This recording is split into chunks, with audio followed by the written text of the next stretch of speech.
शनिवार को राजधानी दिल्ली एक बार फिर दो बड़ी वारदातों से दहल उठी।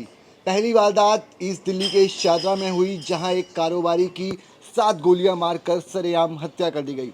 दूसरी वारदात दिल्ली के गोविंदपुरी में हुई है। गोविंदपुरी के अंदर चाकू मारकर एक व्यक्ति की मौत कर दी गई, जबकि दूसरे को घायल कर दिया गया। इस वक्त हम गोविंदपुरी के उसी घर में मौजूद हैं जहां पर ये चाकूबाजी की घटना को अंजाम दिया गया। इसी कमरे में दो लड़के रहा करते थे, जिन पर रात को चाकुओं से ताबड़तोड़ वार किया गया, जिसमें से एक लड़के की मौके पर मौत हो गई। यहाँ पर आपको तस्वीरें दिखाना चाहूँगा किस तरीके से यहाँ पर पुलिस ने कार्रवाई के बाद यहाँ पर ब्लड के स्पॉट्स लगाए हुए हैं, और यहाँ पर एक यहाँ टंकी भी पड़ी है जिससे मारा गया उन लड़कों को। बताया जा रहा है कि इसी घर की दूसरी तरफ आपको तस्वीरों में मैं दिखाना चाहूँगा, इस कमरे में जो मृतक लड़के हैं वो रहते थे।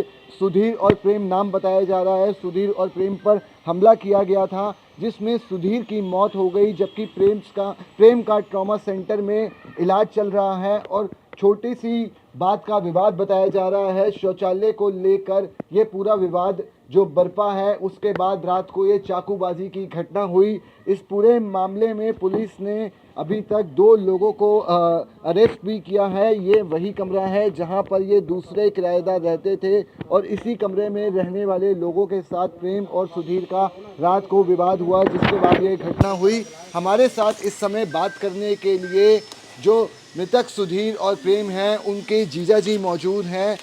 आकाश नाम है इनका, उनकी बहन भी यहाँ पर मौके पर हैं। बताएं किस तरीके से ये पूरी वारदात हुई, क्या हुआ रात को? सर मुझे तो पता नहीं था। रात को मुझे फ़ोन आया था करीब 11:30-12 बजे। सागर का, इनका जो फ्रेंड था वो भी साथ में था इनके। तो फ़ोन आया कि जीजा ऐसे ऐसे लड़ाई हो गई है। मैंने क्या बात हो गई कि 8-10 लड़के हैं जो पड़ोस में रहती हैं, उन्होंने बुलाए हैं और चाकू से मारा है। तो मैंने कहा कि चाकू से मारा है, ज़्यादा तो नहीं लगी है?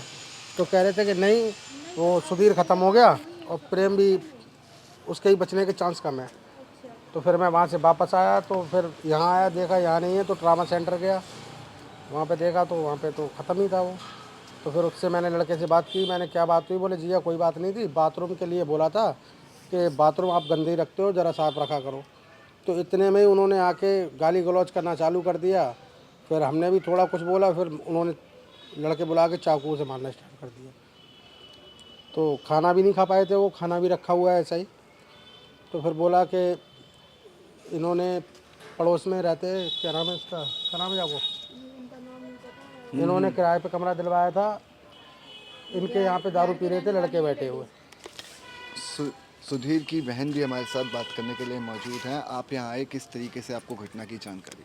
मैं सर रात को 3 बजे आए। इन्होंने मेरे पास, मेरे हस्बैंड ने फ़ोन किया, तो उन्होंने बोला ऐसे ऐसे सुधीर ख़त्म है। तो हम तो एकदम घबरा गए। वहाँ पे तो एकदम ऐसे लगे जैसे कि जान से निकल गई हो। तो यहाँ पे हमने रात को मकान मालिक से कमरा खुलवाया, तो यहाँ पे एकदम ताला वाला सब ऐसे गेट खुला हुआ पड़ा था। तो बगल में पड़ोसी, मैंने इनका भी गेट खटकाया था। हमने की भाभी, हमने की क्या बात हुई? तो कह रही हमें तो कोई पता नहीं, हम लोग तो सो रहे थे। हमने की इतना सबको हापाताई होती रही, तुम लोग सोते रहे? हमने की जरा सी भी 10-11 बजे की बात है, यानी कि लोग ये समझ कि मोबाइल देखते हैं, जगते हैं, तो हमने कि बचा नहीं सकते। तो इन्होंने सर खुद मिल के ये समझ कि मेरे भाइयों को मारा है।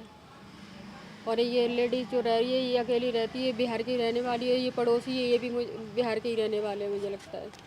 लड़के बाहर से बुलाए, ये तो अब मकान मालिक से ही पता चलेगा ये कहाँ मकान कहाँ से मालिक रहने। भी नहीं बोल रहा है कुछ भी। पुलिस आई, पुलिस द्वारा किसी तरह की बात की गई आपसे, कार्रवाई की, कुछ बोला गया आपको? नहीं, हमें कुछ नहीं बोला। हमसे सिर्फ इतना बोला गया है डॉक्यूमेंट्स लेके आओ, डेड बॉडी आपको कल मिलेगी। और रात को जब मैं पहुंचा था तो साइन वगैरह करवा लिए वहाँ पे पुलिस वालों ने भी, और हॉस्पिटल में बोला आपको बॉडी 10 बजे मिल जाएगी। पर अब कह रहे हैं कि अभी नहीं मिलेगी, ये कल मिलेगी या परसों मिलेगी, ये कह रहे हैं अभी पक्का नहीं है। तो मैंने बोला सर उसके क्या करना है कि नहीं, आप डॉक्यूमेंट्स लेके आओ थाने में। मैंने ठीक है सर, डॉक्यूमेंट्स लेके आते हैं और क्या करें। किसी तरह की कोई कार्रवाई की बात की गई कि इस केस में किसी को गिरफ्तार किया गया हो, ऐसा कुछ? सर अभी तक तो हमें कुछ नहीं बताया गया है। तो आपने सुना मृतक के जीजा से, 2 सगे भाई थे, सुधीर और प्रेम, जिसमें सुधीर की मौत हो गई, जबकि प्रेम अभी ज़िंदगी और मौत की जंग जूझ रहा है। यहाँ पर हमारे को कुछ ऐसे विजुअल्स भी मिले हैं जिसमें दिखाया जा रहा है कि इस पूरे मामले में पुलिस ने एक नाबालिग आरोपी को पकड़ा है, जबकि दूसरे आरोपी दो आरोपियों को पकड़ा है, जिसमें से एक नाबालिग है। ये वीडियो मैं आपको दोबारा दिखाना चाहूँगा किस तरीके से पुलिस द्वारा इस मामले में एक्शन लिया गया है।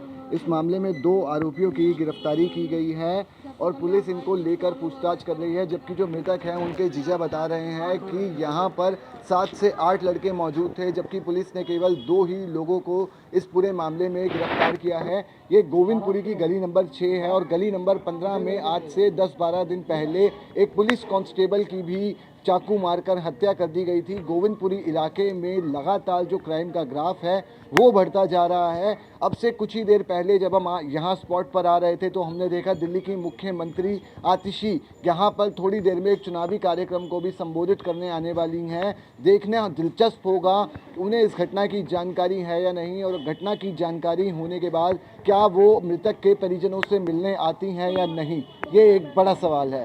कैमरामैन सुरेंद्र सिंह के साथ रोहित गोयल, डायनामाइट न्यूज़, दिल्ली।